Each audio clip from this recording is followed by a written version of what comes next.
Cordiales saludos a todos ustedes, bienvenidos a Canal 8, a este canal de Tenerife y para todas las islas, para todo el archipiélago. Y bienvenidos al programa de Directo al Objetivo, un programa de entrevistas en el que conversamos ampliamente con aquellos invitados que tienen la gentileza de atender nuestra llamada. En esta ocasión tenemos que agradecerle la presencia, la participación en el programa a don Pedro Luis Suárez Martín, que es presidente del Círculo de Empresarios del Sur de Tenerife. Don Pedro Luis, bienvenido al Canal 8 y bienvenido a este programa de Directo al Objetivo. Muchas gracias y bien hallado. Bien. Don Pedro Luis nació en La Gomera en 1943, más o menos no, 1943. ¿Cómo transcurrió esa infancia en la isla colombina en aquellos años de la posguerra civil? Porque claro, su infancia transcurre y su primera adolescencia, sí, no solo en una isla, ¿cómo se llama ahora?, periférica, sino además en un periodo histórico concreto de mucha necesidad, que fue la posguerra civil incivil. Sí. Bueno, fue una infancia bastante dura. Yo soy el mayor de 7 hermanos, uno murió, quedamos 6, gracias a Dios, vivos y con salud, y la vida era dura, había que trabajar desde muy temprano, muy pequeño. Yo diría que mis primeros años de infancia recuerdo que fueron no muy difíciles, pero a partir por unos eventos familiares, pues la vida fue dura. Tuve que empezar a trabajar muy joven. Solamente tendría 11 años cuando tuve que dejar el colegio e ir a trabajar para poder ayudar a mis padres por la enfermedad de un hermano y de mi madre, y tenía que ir a estudiar a profesores particulares de noche. O sea, es una vida dura. Fuera del trabajo de los 11 años, a los 11 años. A los 11 años empecé a trabajar, además por un problema familiar. Mi padre trabajaba de albañil o de chapuza, y yo pues tenía que ayudarle, y bueno, y gracias que teníamos ese trabajo para poder subsistir, pero además había que tener ganado y había que cosechar y había que hacer muchas cosas con ese. Bien, a los 14 años aproximadamente, en 1957, viene a Tenerife con su familia. Sí, vengo con mi familia porque mi madre está muy enferma, ha padecido durante muchos años a través de la muerte de un hermano, y me vengo a Tenerife. Mi familia viene al sur de Tenerife, yo estoy en el sur. ¿Usted se viene a Santa Cruz? ¿Por qué? Yo me vengo a Santa Cruz por una razón, porque yo quería seguir por lo menos estudiando algo y tenía la posibilidad de hacer cursos. Yo era un enamorado del cemento desde pequeño, es lo que conocía, y entonces trabajaba todo el día, iba a clase por la noche, y en Santa Cruz pues tenía mucha más posibilidad de hacer esto. Y además es que desde pequeño pues yo quise ser una persona que lucha sin saber cuándo llega a un sitio, pero luchar por ello. No, pero usted más o menos sí sabía en ese momento lo que quería. Bueno, soñaba lo que quería. ¿Y qué es lo que soñaba? Pues mi primer sueño fue tener 2 camiones y un tractor, porque eso lo soñaba muchas veces cuando vi a los hombres sudando, partiendo las piedras, cargando al hombro, aquello tan incómodo, y yo siempre por la noche, si yo tuviese un tractor y 2 camiones, esto sería auge, ¿no? Entonces en lo que cargo uno va el otro. Bueno, los sueños de un chico de esa edad que tiene una gran ilusión y que se apunta a un montón de cursos y que además tiene un gran amigo al lado que convierte las ilusiones. Yo a veces pienso cuántas veces mi padre me diría, este chico se pasa la vida soñando, pero él compartía esos sueños y me ayudaba, y recuerdo que me llevaba a estudiar por la noche con un profesor particular que le pagaba a plazo, y para alumbrarme, que no había luz eléctrica, era un palo así con un trozo de goma, le pegaba fuego y con eso iba y me acompañaba. Y además estaba 2 horas en clase y él esperaba a las 2 horas de clase. Bien, ya en Santa Cruz, cuando usted trabaja de albañil y por la noche estudia bachillerato y hace esos cursos, se matricula, parece ser que incluso para pagarse usted esos estudios, a veces ¿tuvo que restringir algunas necesidades básicas o no? Sin Muchas. llegar a pasar hambrita o también. Bueno, hambrita no, pero ganas de comer sí sea. A ver, aclare Sí, la diferencia. sí. Bueno, la diferencia es que recuerdo donde yo estaba, pues había que medir, hacía los montoncitos de dinero para la semana. Entonces donde yo comía, me ponían pues la sopita de pescado congelado y entonces como la señora de la pensión ya me conocía, pues si sobraba pan, ponía una sopera, uno le ponía el pan y con aquello. Cuando uno es joven hay que pensar que todo joven come mucho. Entonces yo trabajaba hasta los fines de semana. Y recuerdo que mi sueño es que llegara el domingo, porque el domingo iba a comer al bar Carcerán, que está en la esquina, la Plaza Militar, sí. Y esto lo debe recordar mucha gente. Servían una bandeja grande con unos platos de papas con carne que toda la semana estaba pensando en las papas con carne, ¿no? Pero bueno, al final llegaba el domingo, pues yo en aquel entonces debía pesar 60, 61 kilos. Y figúrese, vamos, y con esa edad me comía lo que me diera. Pero bueno, no era eso tan duro porque ya mis padres empezaron a ganar dinero. Yo tengo 5 hermanos y los hermanos empezaron también ya eran mayores, empezaron a trabajar y bueno, la vida cambió. Pero el hecho de desplazarnos de La Gomera aquí es que mi madre estuvo muchos años enferma y aquí teníamos primero más medios para curar a mi madre. Y después que yo a mi padre creo que vino por aburrimiento porque yo quería otra salida, yo quería aprender, quería hacer algo. Y bueno, ahí empezó la historia. En La Gomera entonces no había horizontes. La Gomera era el pueblo, era una isla aislada totalmente. Esa vida yo creo que hoy sería bueno. Hace poco vi una pequeña película. Es duro ver lo que... La Gomera estaba totalmente aislada. La Gomera llegó a tener para más de 30.000 personas 3 médicos. Aquello era durísimo. Estábamos aislados, era la economía más pobre de España. Lo que pasa es que sí es verdad que tuve un padre que lo recordaré siempre y una familia que trabajaban noche y día, sembraban cebada, sembraban millo, sembraban papas, criaban, por ejemplo, los cochinos, lo que se llama cerdos, pero nosotros en La Gomera les llamamos que se aprovechaba todo. Estaba la barrica de vino, se metían unos bidones el millo y se trataba. Y hombre, siempre la leche y gofio por la mañana, las papas y gofio a mediodía, y el potaje de coles por la noche, pues yo creo que no faltaba. Pero no había que preguntar qué había que comer, estaba seguro. Estaba ya reglamentado. Ya estaba reglamentado por... Perfectamente. ¿Y hubo algún momento en que pensó su padre en la emigración o no? Yo quise irme a Venezuela, no tenía 14 años y mi padre conmigo vino a una agencia que es los hermanos García, pero mi padre no tenía aval. Entonces ellos no financiaban el pasaje y entonces, bueno, pues ya me convencí de que tenía que trabajar y, bueno, siempre he encontrado de verdad muchas personas que desde joven, no solo en La Gomera, sino en Tenerife, creyeron en mí, me dieron trabajo. Yo creo que respondí a esa confianza, pero no soy yo el que lo debo decir. Y yo no emigré con 15, 16 años a Venezuela porque mi padre no consiguió la financiación. Porque él quería ir pagando poco a poco para al año, año y medio de ir pagando. Mi padre nunca le gustaba deber, tenía que deber por obligación para irme a Venezuela, pero no consiguió el crédito. Cosa que me parece lógica porque todo dinero que se pide a otra persona debe tener la garantía de cobrarlo. De devolverlo. Bien, una vez transcurridos esos años en Santa Cruz, ese trabajo, esos estudios nocturnos, ese trabajo diurno, ¿iba a decir algo sobre esa etapa o pasaba? Yo quería pasar ya a, a su estancia en el servicio militar, que fue en el Sáhara. Sí, en el servicio militar. Que fue durante 16 meses, creo. 16 meses y medio que estuve en el Sáhara. ¿Y qué experiencia obtuvo usted en el Sáhara? Fue bonita. Yo encontré a un pueblo, quizás yo al estar acostumbrado a la vida dura de La Gomera, yo el mundo del saharaui lo entendí. Pero entré muy bien, yo hice el primer periodo de instrucción porque me tocó a sanidad, sabe que era por la letra, sí. Y por el sorteo de mi letra, de mi primer apellido, me tocó al Sáhara. Y me toca en sanidad. Yo me voy a sanidad, hago todos los cursos, encajo perfectamente con un teniente catalán, don José, que si está vivo un día me gustaría verlo.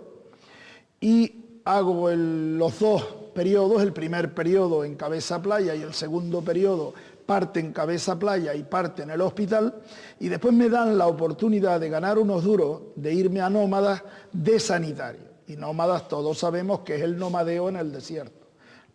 Yo estaba en Ayun, pero tenía que pasar a Dahora, y entonces todo el servicio era en esa base con el servicio en el territorio saharaui. Y nada, me encajé perfectamente, habíamos 4 europeos, aparte de la infraestructura que había, pero cuando salíamos de la base, y nada, encajé muy bien con un capitán muy bueno que vivía en Las Palmas, una serie de gente. Yo como sanitario, bueno, me gustaba aprender la medicina, lo que aprende un albañil dentro de una especie de sala avanzada. Y desde luego me fue muy bien, además entendía perfectamente la vida de aquella gente y llegué a conseguir una gran confianza con ellos. ¿Convivían ustedes de alguna manera con ellos o no? Sí, convivíamos con ellos porque la compañía eran entre 50 y 55 soldados y solo 4 éramos, dijéramos, europeos, como ellos dicen. El resto, hasta los mandos, estaba el sargento Ali, que había estado en la guerra civil, y el resto eran todos saharauis.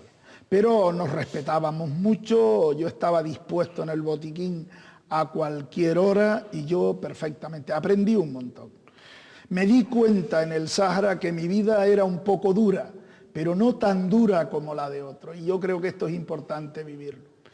Lo vivió naturalmente en carne propia. En espíritu propio. Bien, regresa, viene del servicio militar y en lugar de quedarse en Santa Cruz va al sur. Voy al sur. ¿Por qué? Porque mi familia estaba en el sur y entonces, habiendo recorrido la isla, porque entonces monto una empresa para hacer interiores y pulimento de todo tipo de pavimento. ¿Fue esa primera empresa que llevaba su propio nombre? La empresa que llevaba mi propio nombre. ¿Pedro Luis Suárez Martín? Pedro Luis Suárez Martín. Ahí entra a trabajar también los hermanos, que son parte de la pequeña obra que hemos hecho. Empezamos a trabajar, entramos en un mercado que nuestro problema fue al poner las pulidoras, no sabíamos qué hacer con ellas, porque no sabíamos cómo pulir aquello. Entonces yo me voy a una provincia española donde existía esto, veo cómo se pule, cojo las referencias y demás y vuelvo. Y entonces el primer trabajo se lo hice a una familia austriaca, que seguimos siendo muy amigos. Que primero ¿Fue en el sur? Fue en el sur. Le inundamos un chalet que le hicimos y después vinimos a arreglárselo. Bien. Y además esta familia, tengo que reconocer que nos adelantó dinero para empezar. ¿Pero lo inundaron en el chalet? ¿Cómo fue aquello? Porque poníamos la manguera en la pulidora abierta porque no sabíamos regular el agua, y aquello era un río de agua por todos lados. En esta etapa sí, hay mucha gente que cree en nosotros, digo nosotros, pues están mis hermanos y todo esto, como es una firma italiana, como es una familia de aquí de Santa Cruz de Tenerife, que en ese desarrollo cuenta con nosotros. Y bueno, esta es una empresa que empieza a caminar, montamos una carpintería de madera y empezamos a ver, yo vi que el sur de Tenerife... Eso es lo que le iba a preguntar. ¿Usted vislumbró, porque en aquel momento el sur, estamos hablando de los años 60, 64, más o menos... 66, 67, 68, 70. En aquel momento el sur, vamos, no tenía absolutamente nada. Es que no había nada de nada. Entonces, ¿usted vislumbró ese sur de que ahí podía pasar algo? Vamos a ver. ¿O fue pura casualidad? Yo era un chaval joven y yo siempre pensé por un profesor que decía la pelota está en el tejado y está a punto de caer. Me va a permitir que no diga el nombre de las personas porque yo no he hablado con ellos de esto. Bien. Pero nosotros dimos unos reconocimientos en el círculo de empresarios a una serie de señores que yo, siendo un chiquillo, paralelamente soñaban con este proyecto. Y cuando yo vi a estas personas que tenían suelo, que tenían una ilusión, yo dije, esto un día será una realidad. Este es el momento de empezar a prepararnos para cuando el momento llegue a estar ahí. Bueno, y al final pues creo que nos ha salido medianamente bien. Bien, en ese primer momento, en esa primera empresa, ¿recibió usted apoyos personales o apoyos de grupos o tal, o no, o fue puro trabajo? ¿O también hubo ayuda y Fue apoyos? mucho trabajo y como le digo, en una del arranque yo empecé la sociedad con un señor que ya murió, que era andaluz, que era muy bueno, y el señor se retiró. Y cuando se retiró, yo tuve que ir a una familia a pedirle 35.000 pesetas para pagarle su parte.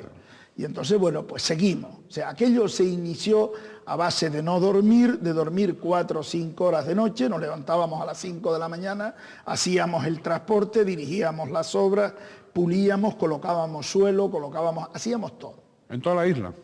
Hacíamos en toda la isla.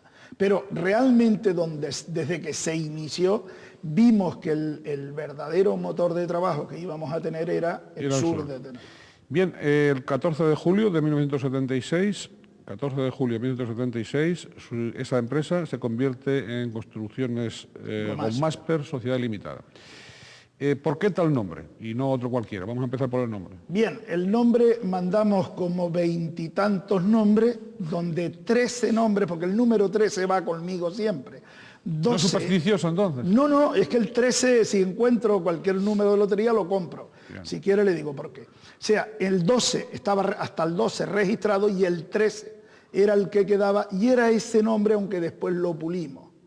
Entonces yo ya tenía una hija que se llama Mercedes, Gomera, Pedro, Mercedes, y de ahí con don Carlos Sánchez Marco, notario, uno de los notarios más jóvenes de aquel entonces, yo creo que fue la primera o la segunda sociedad que hizo, se constituyó en Granadilla. ¿Por qué, qué iba a explicar usted sobre el número 13? Iba a explicar ¿Por qué cree en el número 13? Porque una vez estaba muy apurado de dinero y un boleto me saqué un pellizco con 13 resultados. Pero después, cerca de una Navidad, yo le había dado un golpe a un chaval de Telefónica y le había desarmado el coche en el puente cerrador. Porque iba a tal velocidad que cuando vi el coche ya se lo había roto. Y esto fue por los días de Navidad. Bueno, yo cuando vi salir el chaval del coche dije, corre Pedro, porque con los 2 metros te mata. Y me llevé una sorpresa enorme de aquel chaval joven. Siempre lo recuerdo y no lo he visto. Y me dijo, tranquilo, que yo una vez le rocé el coche a un tío y armamos un follón para... Usted no se preocupe.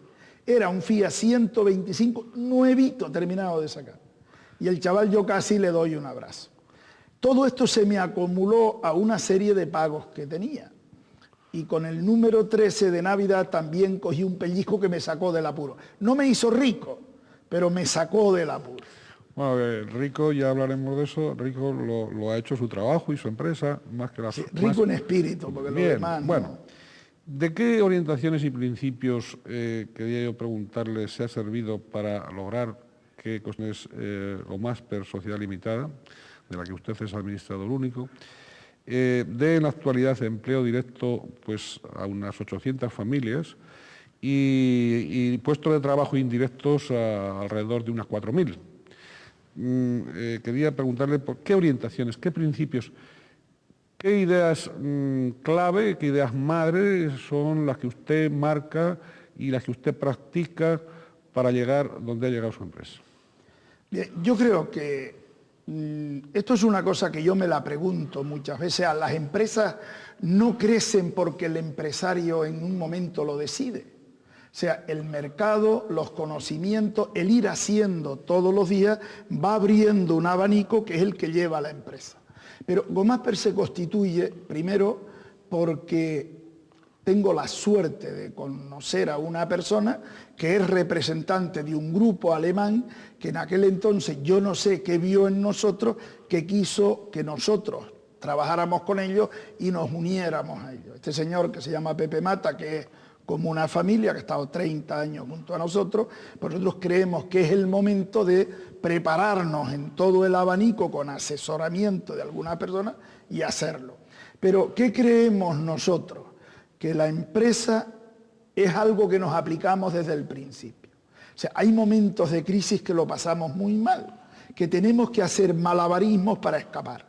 Pero cuando la empresa coge un camino, el empresario, yo creo que hay una cosa que no puede perder de vista, que la empresa es algo como una persona, que lo de ella hay que dárselo a ella. O sea, no nos podemos gastar nunca lo que es de la empresa, nos gastaremos lo que es nuestro.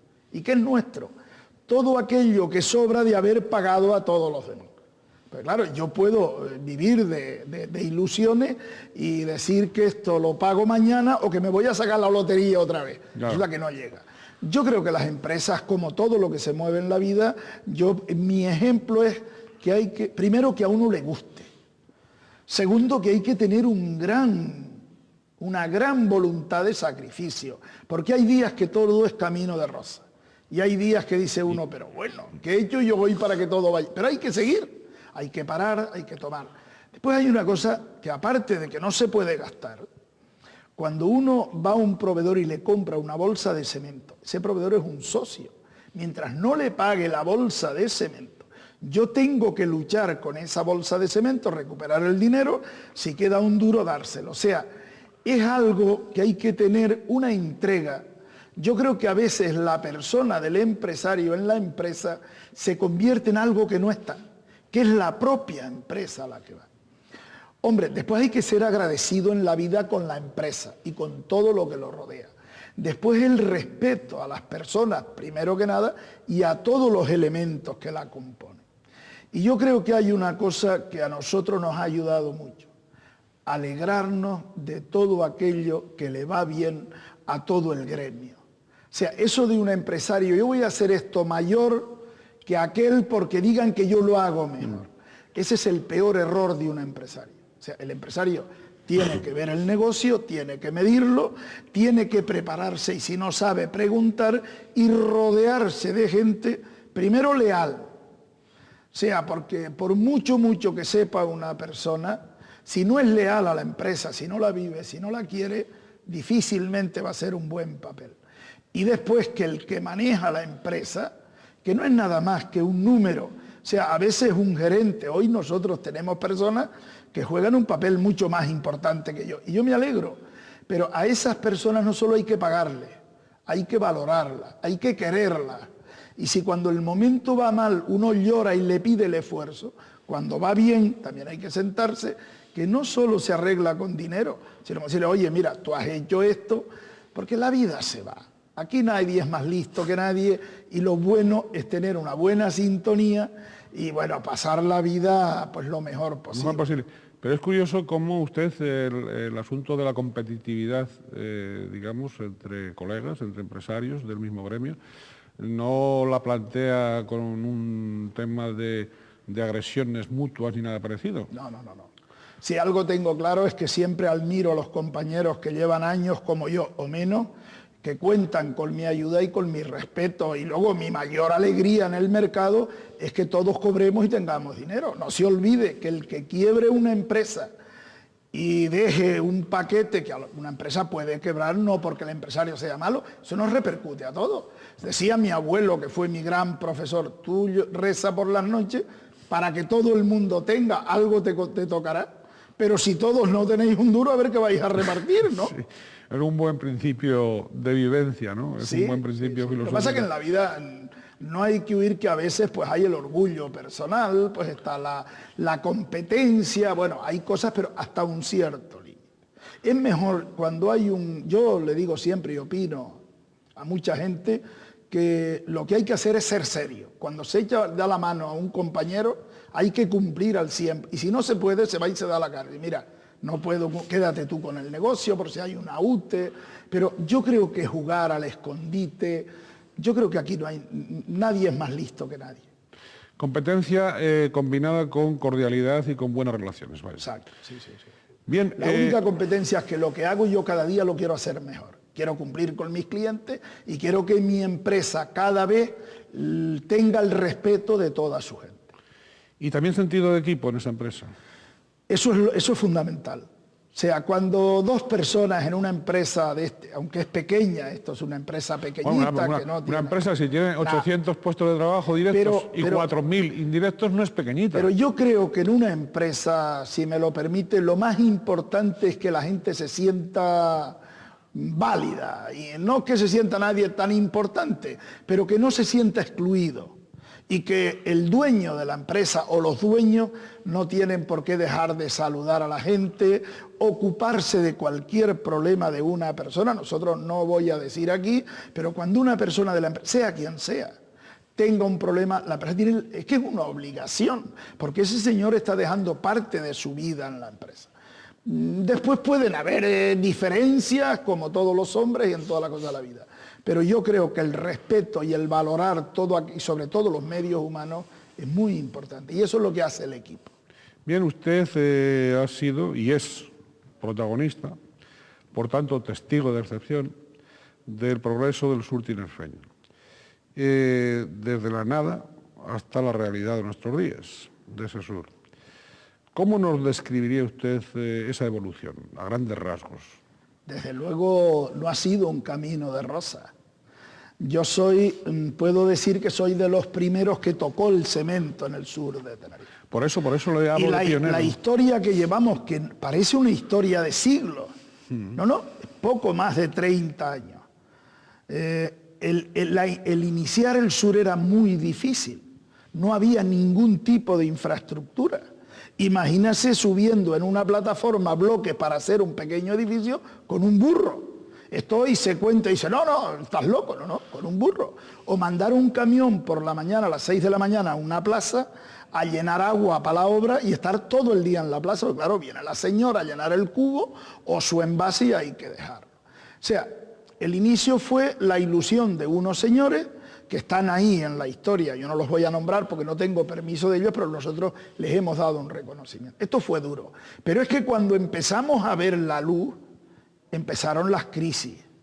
Había que ver el sur de Tenerife con un montón de edificios en estructura, un año y otro año y paralizados otro. Algunos. Pero algunos no, un montón. Yo recuerdo en el año 80, fue por septiembre del año 80, estábamos saliendo de una crisis galopante. La primera obra que se pone en marcha en la Playa de las Américas es Santiago 1. Yo recuerdo que yo estaba en julio en La Gomera, que eran las fiestas lustrales, que son cada 5 años, y fue cuando me llamaron para iniciar esta obra. O sea, Playa de las Américas era un desierto. Pero ahí me gustaría pasar a la historia antes, para recordarle a los que nos vean, que el sur de Tenerife, hubo una época que en todo el sur de Tenerife habían 3 médicos. No quiero contar lo que pasaba. En todo el sur. En todo el sur. O sea, sobre todo mis paisanos, los gomeros, venían y las mujeres daban a luz, no daban a luz en los tomateros de Milagro, pero los niños los llevaban a los tomateros. De los tomateros iban al ejército, la mayoría aprendían a leer y escribir en el ejército y volvían a los tomateros. O sea, en el sur no había ni mano de obra, la gente vivía en cuevas, vivía, por ejemplo, en San Eugenio Alto, en Guasa. Yo tuve la suerte de vivir en una casa donde llamaban Guargacho, de una familia, que era una casa digna, pero no todas las personas tuvieron esto. Entonces, esto quiero recordarlo para cuando, si tengo la oportunidad de hablarle de la situación hoy, que comparemos. Entonces, el sur, en el año 80, como le dije, en el año 78, 79, hemos pasado una crisis donde se arruinó mucha gente. Sí, en ese momento percibieron de alguna manera de que se habían equivocado con el sur. ¿Tuvieron esa sensación o mantenían esperanza de que hubiera alguna luz en el túnel? Buena pregunta, porque en aquel momento lo que ocurrió es que mucha gente tiró la toalla y se fue. Y se quedaron los edificios abandonados, unos de los bancos y otros. Y sobre todo tiró la toalla la gente de Canarias. ¿Los propios canarios? Los propios canarios. Entonces, claro, yo recuerdo reuniones y reuniones a ver qué hacíamos, porque esto se iba de las manos, aquello moría, pero claro, por un lado había unas grandes inversiones, habían instalaciones funcionando, pero estaba la crisis, no había turistas. Y en el año 80... es el nacimiento. Se pasó muy mal. Pero yo le tengo que decir que el sur, el mayor grupo de inversores es de fuera. Esto no se puede negar. Pero creyeron en el sur. Había gente con la misma ilusión que yo. Porque desde luego se pasaron canutas. Hubo personas de aquí que también, como usted... Hubo también, y más personas de aquí... Digo como usted, que creyeron... Sí, que creyeron, que apostaron y que incluso algunas personas se dieron cosas perdiendo mucho dinero para poder arrancar con este motor. Pero otros muchos no, otros muchos desertaron. Otros muchos desertaron. Bien. No creyeron en la mina de oro, que por eso yo medio en broma digo hoy, nosotros hoy somos, y es verdad, una potencia económica, pero lo digo con humildad. No... Iremos a eso. Es cierto, según se expresa en algunos ámbitos, es cierto, lo hago como pregunta, no como afirmación, que ese desarrollismo a ultranza, que la desenfrenada especulación han hecho imposible el logro de esa expresión ahora tan de moda de desarrollo sostenible, es decir, como que en el sur no puede haber desarrollo sostenible. Luego hablaremos del modelo económico, pero hablo de esa imputación. ¿Qué hay de verdad? Y usted nos lo va a decir. ¿Qué hay de verdad en todo ese desarrollismo, en todo ese cambio? ¿Qué ha habido de explotación pura y dura y qué ha habido de aportación pues, a una promoción de la tierra, de la gente? Vamos a ver, si entiendo su pregunta, porque claro, la pregunta es tan amplia que me da para toda la tarde y creo que me falta tiempo para mañana. No. Si contamos la historia, como hemos llegado al año 80, pues la economía en el mundo mejora, empezamos a tomar conocimiento y a aprender de otras zonas y a planificar mejor lo nuestro. Pero para no hacer el recorrido, porque el tiempo se nos agota, voy a la pregunta. Yo creo que en el sur se han hecho algunas cosas mal hechas y que hoy, si pudiéramos borrarlas, no las haríamos. O sea, crear un mundo en tan poco tiempo perfecto es imposible. Pero aquí hay una cosa. Hacer un pueblo como el sur, de la calidad que tiene el sur, yo creo que en la historia se va a dar una vez. Hoy, por un grupo francés, los informes son que por kilómetro cuadrado la calidad turística de la comarca del sur de Tenerife es de las mejores del mundo. Nosotros tuvimos en el Bahía del Duque unas jornadas con un montón de empresarios turísticos de Mallorca, de las Baleares. Se quedaron... Entonces, ¿el sur ha crecido? Sí, pero no ha crecido el sur, hay que decirlo. El sur ha sido el motor económico para crecer el sur y crecer la isla, y chapó. O sea, el tren pasa una vez en estos temas en la economía. O se coge o no se coge. Lo que ocurre que con esta iniciativa privada tan agresiva, tan rápido, yo creo que hemos corrido demasiado. Yo creo, en mi opinión, que esto habría que haberlo hecho en 130, 140 años. Pero es imposible hacerlo, porque después hay que ir a la posibilidad. Porque es que como no hay nada, hay que crear un pueblo que sea competitivo. Entonces, usted me dice hoy, es que crecimiento sostenible. Estoy totalmente de acuerdo. Todo pueblo tiene que ser sostenible. Y no es por las bases de los edificios, es en su historia y sobre todo en su modelo económico. Pero también en su modelo de convivencia. Entonces, hoy el sur, yo diría, ¿qué necesita? Yo creo que está en un tamaño, en el tiempo se ha hecho muy rápido, pero que estamos a tiempo de consolidarlo. ¿Qué es lo que tenemos que darle para que sea sostenible? Bien, esa es la pregunta. La pregunta. La iniciativa privada, al venir un buen momento económico de los últimos 10 años, el modelo económico nos ha dado dos cosas fundamentales.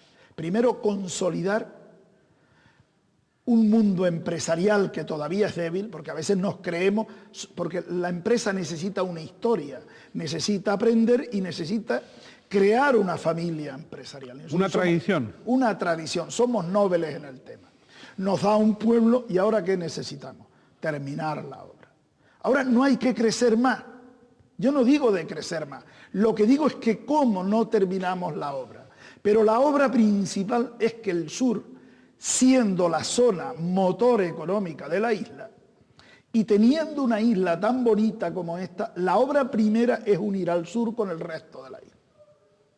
Porque yo se lo pregunto a usted va de vacaciones a un hotel y va a ese hotel una vez, 2 veces, 3 veces y está en el hotel y en ese entorno. Usted termina aburriéndose, buscará otro sitio. Pero si usted viene al sur y va a la playa cuando quiere, y va al Teide cuando quiere, y va al puerto cuando quiere, y va a Agua García a tomar las papas negras con chuletas cuando quiere, y viene a Santa Cruz cuando quiere, que Santa Cruz es uno de los pueblos más bonitos de Europa. Y si es en carnaval ya, como dice un amigo, bueno, ya es la gloria. Entonces, lo que yo creo que hay que valorar ahora, no hay que esconder los errores, tampoco hay que esconder el crecimiento del resto de la isla. porque es una estructura que estamos haciendo.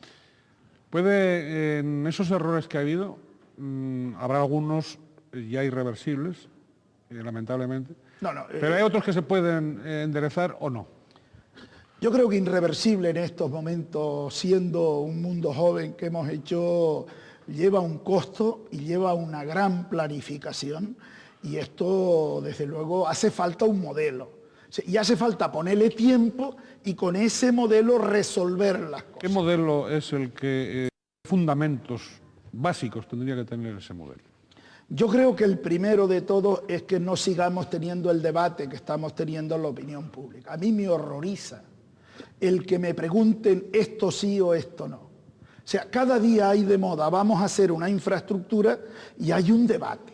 Y yo le pregunto, imagínese que aquí se va a hacer la autopista, para no hablar de otra cosa más caliente, y Realejos y cosas de las Américas. Y usted dice que no, yo digo que sí, y nos peleamos. Pero ¿qué razón tengo yo de decir que sí o usted que no, si en mayo pasado hubo unas elecciones y el pueblo soberano ha puesto a unos señores, son nuestros administradores, estos señores, pues tienen la obligación de coger a los mejores técnicos del mundo, la mejor información, y si hay un proyecto aprobado que se ve que es para el bien de la mayoría, lo que hay que hacer es ejecutarlo. Yo, primero, tengo que decir que yo no sé lo que es una autovía, sé que corro por ellas en Europa y todo eso, pero yo no tengo conocimientos para ver cómo se traza una autovía. Si usted me habla de una pista de un aeropuerto, menos. Si me habla de un puerto, me hablaban de cebadales hace poco. Y yo, ignorante, le dije al señor, mire, yo la única cebada que conozco es la de La Gomera para hacer gofio. Ahora, puede entrar un pueblo que yo echo de menos, yo lo digo personalmente, esto no entra ni al círculo ni al mundo empresarial. Falta información. No se puede a personas que no tienen base para entender determinadas cosas, meterles un proyecto en la cabeza que esto va a ser una ruina, y si es una ruina hay que decirlo y cambiar el tema. Ahora, yo lo que sí creo que Canarias necesita al modelo económico por isla, esta isla es, yo diría que es algo que cuando uno la conoce y viene la gente por le habla, es algo que es una gloria. Y que no explotemos esta isla, pero no explotarla en el sentido de explotar el territorio, me van a fusilar. No, explotar lo que tenemos, la belleza que tenemos. Y le tengo que decir en ese modelo lo que me da miedo. Porque claro, yo sé lo que es levantarme de la cama y tomarme agua de hortelana con gofio. Y yo sé lo que es ir a una farmacia a pedir medicamentos, y lo digo sin ánimo ni rencor a nadie. Y no dármelos para mi madre, y no tenía dinero. Y yo sé lo que es ver a mucha gente, que yo corría el riesgo de ir por la noche a estudiar, llorar porque sus hijos no podían ir a un colegio público. Entonces, que lo hemos hecho ahora perfecto, no. Pero yo tengo en mi mente está toda esta historia de que no cometamos errores. Y yo le digo, me da miedo que en esta isla lleguemos a tener zonas pobres y zonas ricas. No. Esas desigualdades que existen. Existen. Y que han existido. Claro, es que está claro que hay zonas que tienen mucho paro y a nosotros en el sur nos entra la mano de obra por el aeropuerto. Y no hay duda, hemos entrado en un pueblo que se llama Europa y es que la gente puede venir e ir como quiera. Pero también hay un celo, y que a mí me preocupa mucho, no es solo aquellos que levantan la bandera por el medio ambiente, de que la isla no se puede masificar de personas. Pero para no masificarla y para mantener la máquina económica, tenemos primero que ocupar a las personas que están en la isla. Para eso hay que hacer unas infraestructuras rápidas, seguras, donde fíjese a dónde llega mi cabeza. Yo creo que los turistas debían tener transporte gratis para conocer la isla. Decía el doctor Jürgen el otro día, que es un hombre preparado, y yo le dije, Jürgen, no me cuentes grandes cosas, no te las entiendo, yo soy albañil. Tú dime, ¿qué hacemos los canarios para que el turismo venga aquí y disfrute? Y me dice una frase, entretenerlo. Que entre, se entretenga. Yo lo llevé a Guagarcía a tomar unas chuletas y unas papas negras. Esto, lo llevé al puerto, lo llevé a Buenavista. estuvimos en los Altos de Icó, fuimos al Teide. O sea, dice, si esto es un paraíso. Ahora, para eso él me dice también, el pueblo se tiene que mentalizar desde los transportes, tenemos que crear una formación profesional ya y mentalizar a la gente que el turista es una persona que nos da de comer y que tenemos que tratarle ni mejor ni peor, sino como persona. Entonces, en ese modelo le podía estar hablando, he estado en muchas zonas turísticas del mundo y desde luego yo creo que no lo tenemos difícil para hacerlo. Ha citado el Puerto de la Cruz, ese norte que desde el punto de vista turístico no está en sus mejores momentos, con un gran desequilibrio, voy a utilizar ese término si me lo permite, no sé si estará usted de acuerdo o no, con un gran desequilibrio sobre la prosperidad del sur, desde el plano turístico, ¿no? ¿Cómo dentro de ese modelo económico que usted está describiendo, y que sin duda tiene también esa, y ha aludido en alguna ocasión, pero bueno, tiene esa dimensión del turismo, lo que acaba de decir, ¿cómo podría de algún modo equilibrarse, reequilibrarse, no marcar distancias y no marcar zanjas entre unas y otras comarcas de la isla?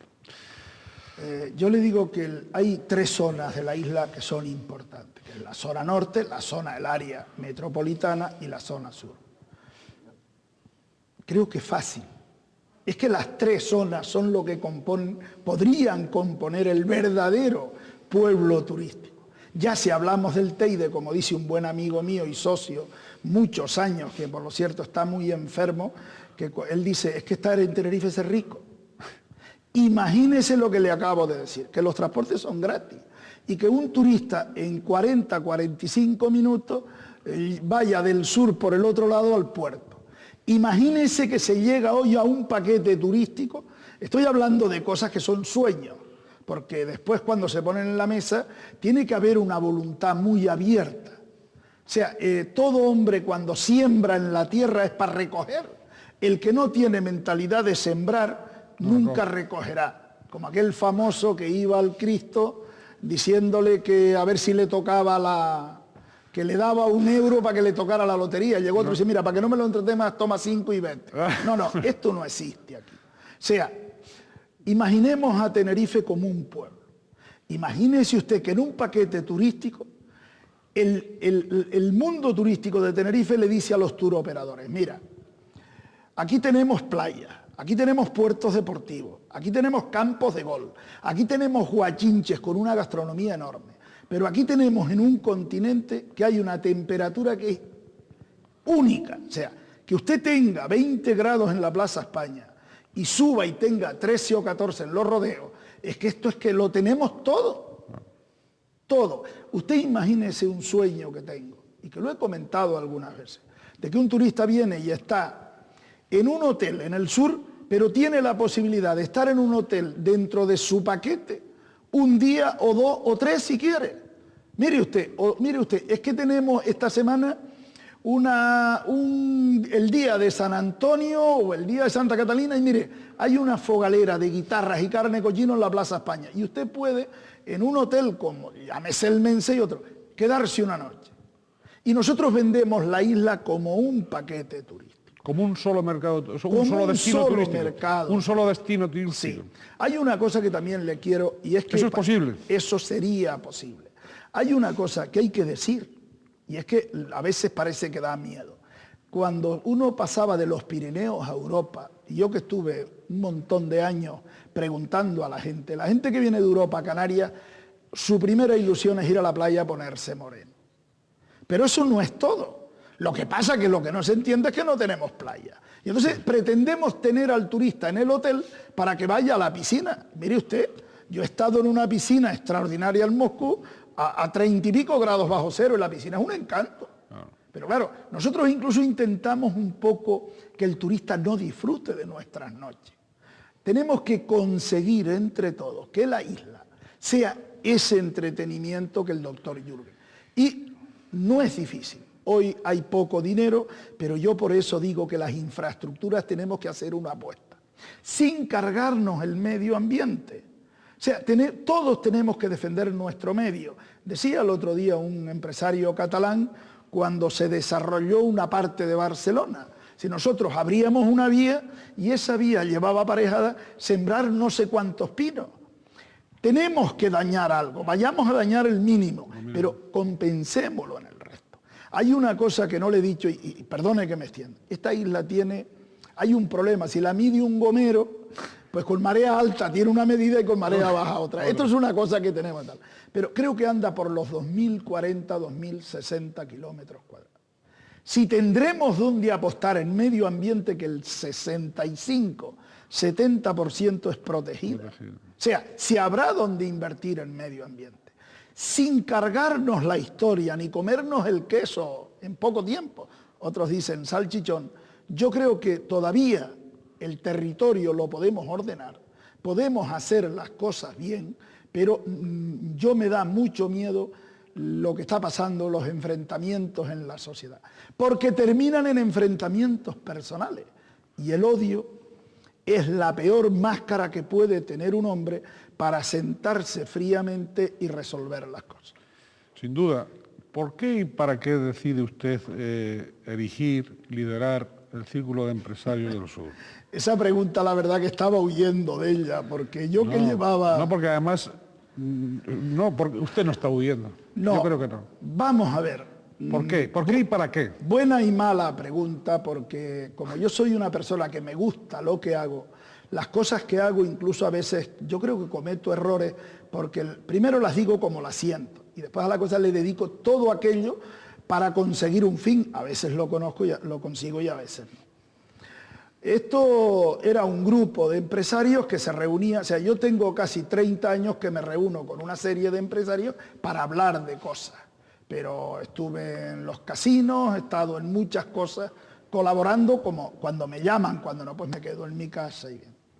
Bien, en este grupo, en ese momento pensamos que era el momento de que el empresario ya se estaba consolidando una especie de número de empresarios en la comarca y que necesitamos reunirnos. Y la primera intención no era hablar de infraestructura, era hablar de intentar que los hijos de unos y de otros pues tuvieran ilusionarles en la empresa. Pero claro, estábamos viendo que aquí la ilusión de todos los jóvenes es ser funcionario. Bueno, pues si no tenemos sino administración, a ver a quién las vamos a administrar después, quién va a pagar, porque la administración no produce. Bueno, y en esto, con aquello de que yo he vivido mucho en Alemania, estos círculos de empresarios, tuve amistad con una serie de gente en el País Vasco, tuve una serie de gente también en Cataluña, y empezamos a hablar y a ver cosas, y bueno, pues pensamos que esto haría falta como la voz del sur. Pero yo siempre lo digo, un círculo de empresarios, una asociación de empresarios o un grupo de empresarios, una voz de opinión. No somos los empresarios los que tenemos que salir a decir que se hagan las cosas, porque eso ya el pueblo lo dice. Pero nosotros creíamos en ese momento que el sur estaba muy lejos del resto.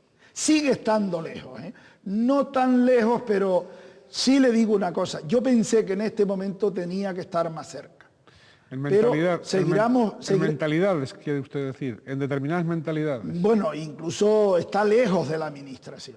Cada día yo tengo que decir que todos los políticos, los que están en el gobierno, los que no, y sobre todo no puedo terminar sin mencionar a todos los alcaldes del sur, creo que hemos trabajado mucho, nos han apoyado, nosotros quizás parte de lo que hemos hecho se lo debemos a ellos, pero es que no nos ha dado tiempo a contar la historia del sur. O sea, el por qué el sur está lejos no es culpa de nadie. O sea, yo conozco la historia desde el principio, lo que pasa es que el sur estaba ahí, los dueños eran de este lado de la isla, iban allí cada mes o cada 2 meses, pero yo creo que estamos más cerca. O sea, yo decía que si en 4 o 5 años nosotros estando, por ejemplo, en San Miguel, nos considerábamos estar en Fania, era algo tremendo.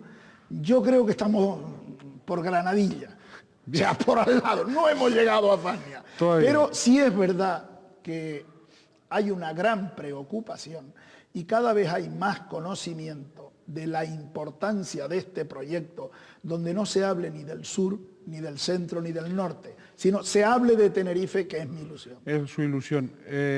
¿Están todos los que son y son todos los que están en ese círculo? Yo creo que una de las cosas más grandes que ha tenido este círculo ha sido que tiene un reglamento y tiene una forma de pensar. Y creo que no sobra nadie porque todo el mundo, hay opiniones diversas. O sea, yo he sido criticado muchas veces, ha habido quien medio en broma, medio en serio me ha dicho que dónde estoy, si estoy en el sur o estoy en Santa Cruz. Yo le he dicho en toda la isla. Pero no, desde aquí mi agradecimiento a todos los compañeros y los socios porque respetan todo aquello que hagan. ¿También tienen socios extranjeros o empresarios extranjeros? También. ¿Y cómo están esas relaciones con el resto de organizaciones empresariales? ¿No les reprochan el que hagan rancho aparte ustedes? No. Nosotros estamos en la Cámara de Comercio, estamos en la COE, estamos en Azotel y el trato también le doy las gracias a todos porque el talante, discrepamos, es lógico, pero el talante ha sido de un respeto total y nosotros respetamos las opiniones, porque vuelvo a decir, somos una voz de opinión. ¿Cuenta Tenerife y Canarias con un empresariado, digamos, conveniente y coordinado? ¿O todavía no? El empresariado canario, a lo que yo veo en otras zonas del mundo, nos falta edad, estamos todavía en una edad juvenil. Porque es que tiene que entender que Canarias tenía un empresariado que no es el que tiene hoy. Pero yo creo que cada vez más, yo me sorprendo a cada vez, para determinados proyectos nos unimos más, hablamos más, pero no estamos en un nivel maduro para saber cuándo nos sentamos en una mesa. Bien, y de cara a este siglo XXI, o al menos que estamos iniciando, ¿qué equipaje tiene que tener ese empresario tinerfeño, ese empresario canario? ¿Qué equipaje básico? Yo creo que el principal equipaje es que tiene que ser consciente que tiene que participar en todo aquello que se mueve en la economía. Y que el empresario, sin quitarle el derecho a nadie, tiene que hacerle ver al político la debilidad que tenemos por estar en las islas. Y que necesitamos colaborar de esa economía, pero no solo de la economía canaria, de todo aquello que a través del Estado o a través de Europa se mueve en Canarias. Tiene usted que ver que mover una empresa entre dos islas da igual moverla a la península. Tiene un costo añadido enorme. Si el pueblo, la sociedad canaria donde todos estamos, quiere tener cada día una empresa más consolidada, que entre más dinero gana y más consolidada está, más participa en la sociedad. O sea, el dinero de la empresa no es solo del empresario, es de un tejido social que es donde debemos estar. ¿Ha tenido usted en algún momento tentaciones o invitaciones para pasar a la política activa? Supongo que sí. No. Es que ¿Nunca se le ha acercado ningún partido para decir? No. Es que no permito ni que se me acerque. O sea, yo me encuentro feliz como soy y no iré a la política jamás. Usted hablaba antes de los alcaldes. ¿Ustedes se sienten suficientemente, digo, el empresariado y el empresariado del sur y el círculo de empresarios, y para ese modelo económico que usted apunta, se sienten suficientemente escuchados por otras administraciones públicas? Sí, total. ¿Por todas? Por todas. El problema es que ahora hay un tema que no he dado tiempo a comentar. ¿Cuál? El tren llegó, lo cogió la iniciativa privada y ha apostado fuerte, porque hay empresas locales, empresas canarias que han apostado todo lo que tienen. Entonces, claro, el problema ahora, lo que nos da miedo es que en este momento venga un pequeño bache económico y para toda esa infraestructura que hace falta para el futuro de Tenerife, crear un solo pueblo turístico, porque la palabra turística en Canarias había que matizarla. Es que si un turista viene 100 veces o 80 veces, ya es parte de nuestro pueblo. No es el clásico turista que viene y no. Nosotros hemos hecho recorridos por algunas cosas en el sur donde nos gustaría que hubiese más canarios en esos puestos, que es lo que prepara la universidad. Entonces, yo lo que veo en todo esto, que ahora nos preocupa mucho, de que por un enfriamiento de la economía tengamos que tardar demasiado tiempo en las infraestructuras. Y ese es un efecto multiplicador, claro. Porque si no unimos, si no limpiamos la isla, si no la comunicamos, si no entretenemos al turista, si no formamos a nuestra gente, si no la mentalizamos, yo creo que nos puede costar más arrancar con este tema. Bien, no le voy a hablar del tópico típico de la inseguridad, seguridad en ese sur, de la imagen que a veces se ha dado del sur y que a ustedes les ha dolido y les duele profundamente. Bien, primero nos duele la exageración en algunos momentos. Afortunadamente hay muchas personas que tendría que nombrar aquí y agradecerle que a través del Círculo de Empresarios nos han invitado, hemos estado trabajando y estamos contentos que no sea noticia el sur de Tenerife todos los días por inseguridad. Pero ya hace tiempo que no lo es. Y yo le decía en un momento, y me preocupa, que hacer un pueblo no es hacer calles y edificios. Yo creo que en el desarrollo del territorio, a partir de ahora, tenemos que tener mucho cuidado cómo desarrollamos los pueblos. Y pensando sobre todo en que lo hagamos de forma que aprovechemos al máximo las infraestructuras que tenemos, pero sobre todo que tengan calidad para no tener inseguridad. Que le facilitemos a las fuerzas de orden público, pero no se combate la inseguridad solo con policía y escribir y mandar papelitos al juzgado. Yo creo que se combate desde la familia, desde el colegio y desde la forma que le damos a ese pueblo, de preparar a la gente cómo se mueve. Creo que Canarias maneja riqueza suficiente si se administra bien. Estoy casi seguro para que la inseguridad desaparezca.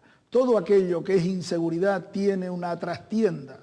Alguien no va al colegio, su padre no lo manda, alguien no le obliga a que vaya, alguien no le enseña a vivir socialmente, por razones múltiples puede beber, puede ir a sustancias que son malas y todo esto puede llegar a deformar a una persona.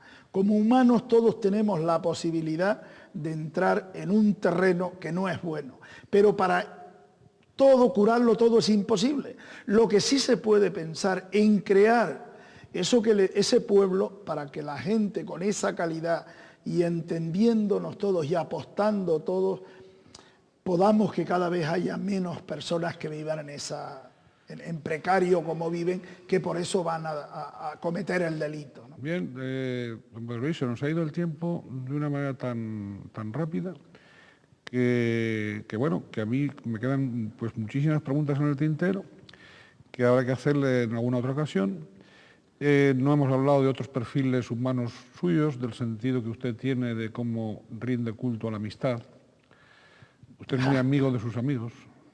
Bueno, eso yo creo que todo humano tiene que ser. Sí, pero si no son amigos. Hay personas que tienen más amigos que otros. Sí, sí. Tiene esas aficiones de los coches antiguos. Sí, bueno, eso desde pequeño. Claro, como no podía tener coches nuevos, pues me dedicaba a ver los cacharros. Pero ahora tiene coches, o sea, algunos vehículos realmente raros. Sí, sí. Por ejemplo, tengo un Willys de la Segunda Guerra Mundial, que es una joya, un Ford 4, que debe tener 70 años, y tengo un Ford Lincoln de 8 cilindros que tiene unos 77, 80. ¿Funcionan? Perfectamente. Todo lo que está alrededor mío, hombre, ¿Funciona? Algunas cosas no funcionan, pero ya es porque no puedo, ¿no? Bien, sí. Y también aficionan a los animales. Sí, eso sí es. En esa finca de Arona, ¿no? Sí, donde yo vivo, pues tengo unos animales que mi disfrute es estar con ellos. Algunos amigos me dicen, bueno, siendo gomero y animal es lo mismo. Bueno, ¿será que hablamos el mismo idioma? Pero usted habla con ellos de alguna manera. Sí. Sobre todo con los caballos es muy importante hablar con ellos. Pero esto es una cosa muy larga. No, eso es para hacer una entrevista exclusiva, ¿no? Es decir, de cómo se habla con los caballos.